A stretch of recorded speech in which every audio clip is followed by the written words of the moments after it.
Surja Et-Tin, Mekase, 8 vargje.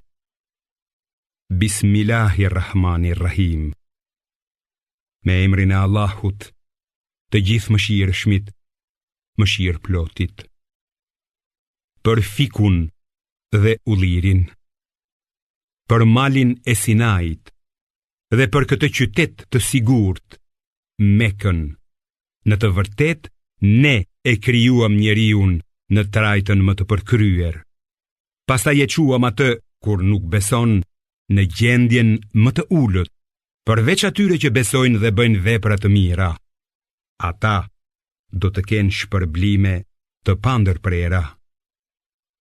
Atëherë, çfarë të shtyn ty, o njeri, që ta mohosh ditën e Kiametit? A nuk është Allahu gjykatësi më i drejtë?